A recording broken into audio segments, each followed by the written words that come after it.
Bienvenue en Belgique, un pays dont le gouvernement est en affaires courantes depuis décembre 2018. Les élections législatives du mois de mai n'ont pas permis non plus de dégager une coalition gouvernementale. Selon un sondage Ipsos, pour 8 citoyens sur 10, c'est honteux. Le 18 décembre 2018, le gouvernement minoritaire de Charles Michel vole en éclats après le départ du parti nationaliste NVA. Ce dont le pays a majoritairement besoin, c'est d'un gouvernement de plein exercice, en pleine capacité de pouvoir prendre des mesures structurelles au bénéfice de tous. Et pour ça, il faut former un gouvernement.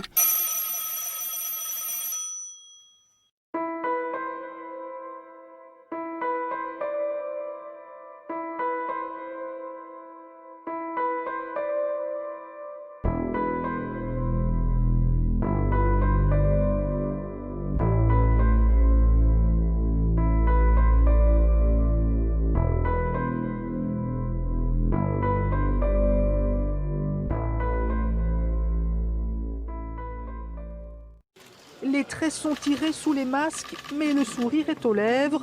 Les deux coformateurs officialisent le fruit de leur travail en donnant la préséance au tout nouveau Premier ministre, manifestement séduit par ce marathon de négociations. Cet esprit-là, cet esprit de travailler ensemble, cet esprit de trouver des solutions, c'est ce que j'ai ressenti autour de la table aussi. Dans cet accord qu'on a conclu avec les 7 parties. Un pays solidaire, un pays prospère, un pays où tout le monde a des vraies opportunités, un pays où tout le monde peut apporter pour trouver un meilleur résultat. C'est un moment que nous attendons tous depuis 16 mois maintenant, 16 mois d'une crise trop profonde, trop longue, qui a profondément abîmé la confiance de nos concitoyens dans la politique. Nous avons maintenant un travail énorme à faire pour regagner cette confiance, pour être dignes des attentes énormes que les citoyens mettent entre nous. Et l'opposition réagit bien sûr, le CDH souhaite plein succès au nouveau gouvernement, Défi affirme qu'il va être vigilant, le PTB se montre plus dur. Simon Bourgeois. Pendant que cela peaufine encore le casting de la majorité, en coulisses, l'opposition aussi est déjà au travail. Les états-majors décortiquent l'accord Vivaldi depuis ce matin et au PTB, c'est la douche froide. C'est vraiment la déception, c'est incroyable. Je veux dire, on continue la politique du gouvernement de Charles Michel, en fait. Je veux dire, toutes les recettes libérales qui nous ont été refourguées pendant 6 ans, on les continue, alors que l'électeur avait clairement dit stop, on voulait arrêter. Allez, prenons par exemple le ramener la pension de 67 à 65 ans, c'était dans la promesse électorale de partis comme le PS et Écolo. Il n'y a pas une note là-dessus dans la note de la déclaration gouvernementale aujourd'hui. Pas de déception au CDH, plutôt un soulagement d'avoir enfin un gouvernement. Les humanistes promettent d'ailleurs une opposition constructive, mais craignent que certaines promesses soient irréalistes. Ne soyons pas naïfs, tout ce qui figure dans le catalogue de l'accord de gouvernement aura probablement peine à se concrétiser parce que les contraintes budgétaires sont ce qu'elles sont. Il faudra donc faire des choix, mais on ne pourra pas en même temps alléger la fiscalité, faire en sorte d'être volontariste sur la question environnementale, recruter tout azimut. Le CDH veillera en tout cas à ce que l'argent soit correctement investi. L'argent, c'est précisément là que le bas blesse pour Défi, plutôt satisfait des mesures annoncées mais qui voudrait bien comprendre comment on va les payer. Jusqu'à présent, on a une somme de bonnes intentions, de catalogues qui ressemblent presque à une liste du Père Noël, et on peut même nous-mêmes être d'accord avec une grande partie de cette liste. Mais il manque à côté de ça la manière dont tout ceci sera budgété, financé. Le volet fiscal n'est pas extrêmement clair. On nous parle à la fois d'une grande réforme fiscale et à la fois on nous dit qu'il n'y aura pas de nouveaux impôts. Il n'y aura pas de nouveaux impôts, mais en même temps, ils vont trouver plein d'argent pour arriver à faire l'ensemble des refinancements qu'ils nous promettent. Donc tout ça nous paraît quand même assez flou. En Belgique, pour avoir un bon accord politique, il ne faut surtout pas qu'il y ait un gagnant qui éclipse les autres. Il faut tout simplement que tout le monde soit content. Alors on le sait, vu les marges budgétaires, il y avait peu de marges politiques. L'objectif des libéraux, c'était avant tout de ne pas détricoter les mesures de l'ancien gouvernement Charles Michel. On l'a évoqué, pas de retour à la pension à 65 ans. Le fameux tax shift, eh bien, la facture est absorbée par le gouvernement actuel. Mais Mais si ces mesures peuvent indiquer une certaine continuité, il y a clairement des corrections sociales, environnementales, progressistes. Ce budget de santé qui augmente de 4,5%, c'est un élément à souligner. Mais il y a en termes de migration, en termes d'égalité aussi, des marqueurs progressistes, les verts, la mobilité, le nucléaire. Donc on voit que sur les compétences, sur les dossiers acquis, il y a différents marqueurs, mais ce n'est pas un grand virage à gauche ou un grand virage à droite. Par contre, ce qui est important de voir, c'est les postes qui vont être attribués à ces ministres. Et là, on voit que c'est là-dessus, forcément, qu'ils ont pu négocier. De ce qui nous revient, c'est que l'ensemble des socialistes, au nord et au sud, auraient acquis l'ensemble des compétences sociales. Donc ça veut dire l'économie, le travail, la santé, les affaires sociales, tout ce qui est intégration, précarité et aussi relance économique. C'est sur ces aspects-là que probablement la négociation a été la plus dure. Thomas, pour l'avenir, est-ce qu'on ne pourrait pas qualifier quand même Alexander De Croo en disant que l'ancien braconnier va devenir un bon garde-chasse? C'est tout de même un clin d'œil à l'histoire politique. Il faut se souvenir qu'il y a 10 ans, il avait mis le feu au pays en larguant une bombe communautaire qui s'appelait BHV. Il se retrouve 10 ans plus tard à la tête d'un gouvernement qui va devoir unifier le pays après aussi une longue crise où on voit en Flandre l'opposition qui montre déjà les dents. On l'a vu ce week-end avec cette manifestation du Vlaams Belang soutenue par la NVA. Je jure fidélité au roi, obéissance à la Constitution et aux lois du peuple belge. Le moment est solennel. Devant le roi, tous les membres du gouvernement De Croo prêtent serment. Le gouvernement tant attendu est enfin mis en route.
Cet esprit-là, cet esprit de travailler ensemble, cet esprit de trouver des solutions, c'est ce que j'ai ressenti autour de la table aussi. Dans cet accord qu'on a conclu avec les 7 parties. Un pays solidaire, un pays prospère, un pays où tout le monde a des vraies opportunités, un pays où tout le monde peut apporter pour trouver un meilleur résultat.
Un pays où tout le monde peut apporter pour trouver un meilleur résultat.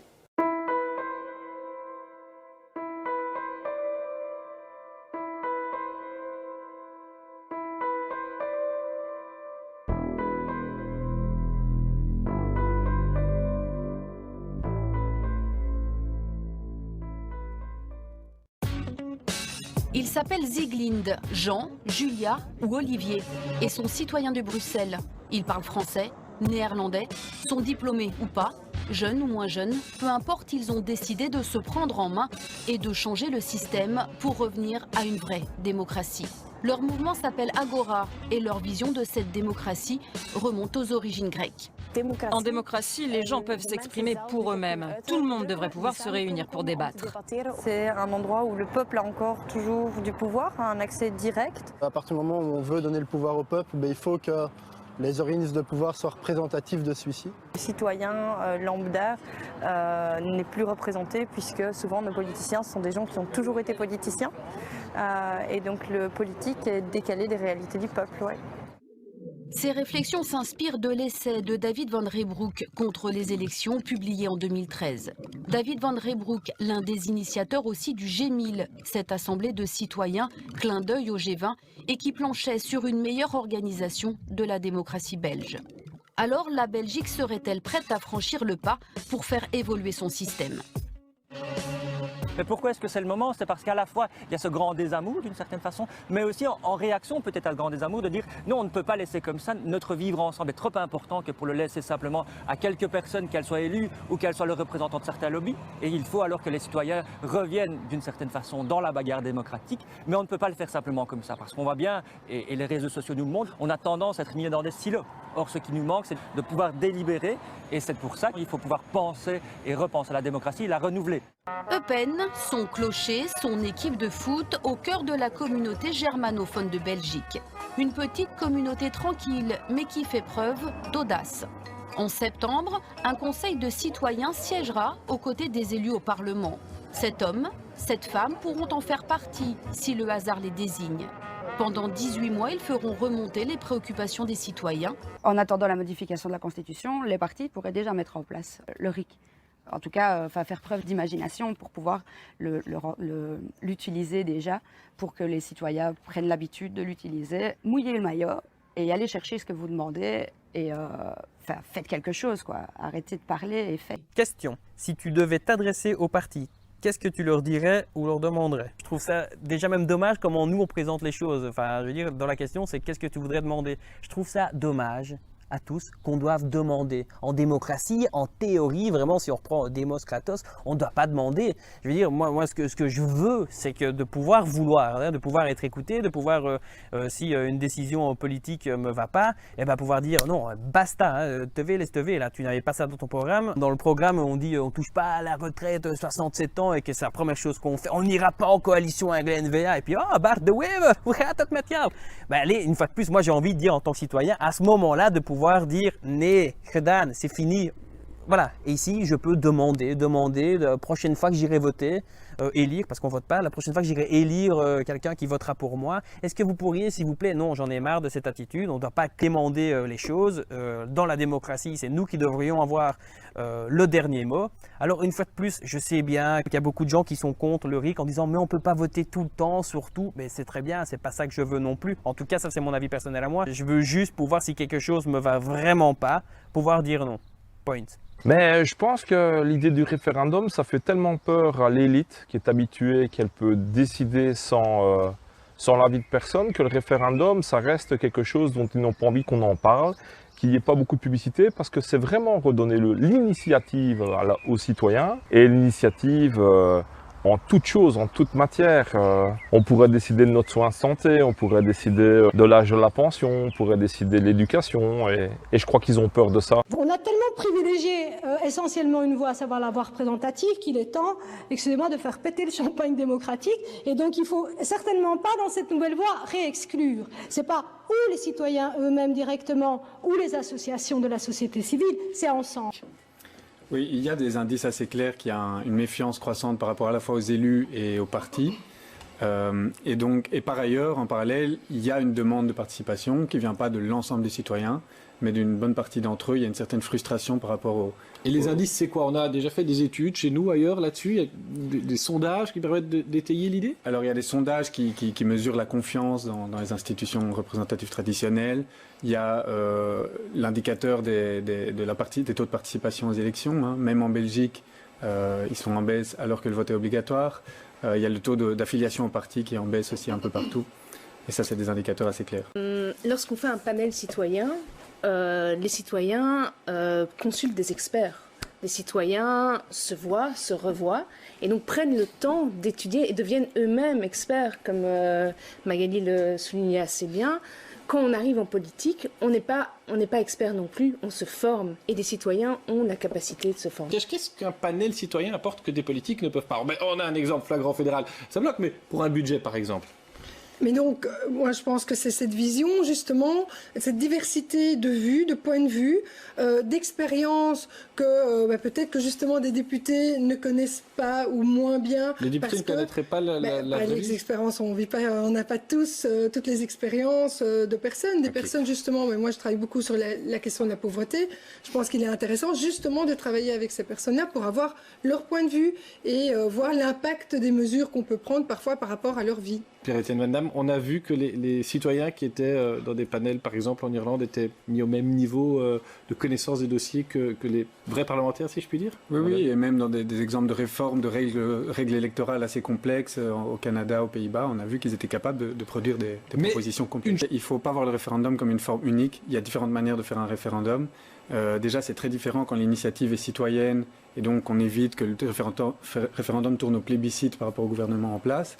Et puis on peut essayer de rendre aussi le référendum plus délibératif, comme ça se fait dans différents États des États-Unis, notamment en Oregon, où il y a un panel citoyen qui prépare un peu la question, qui approfondit la question qui va être posée ensuite à l'ensemble de la population et qui envoie ses recommandations à l'ensemble de ceux qui votent.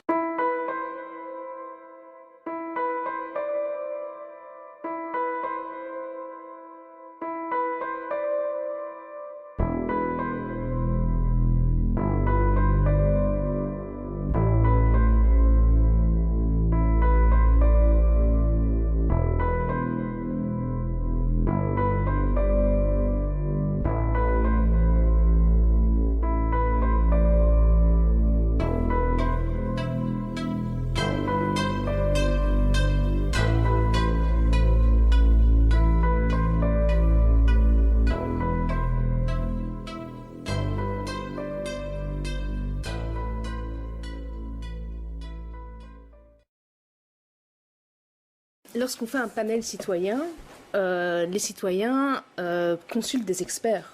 Les citoyens se voient, se revoient et donc prennent le temps d'étudier et deviennent eux-mêmes experts.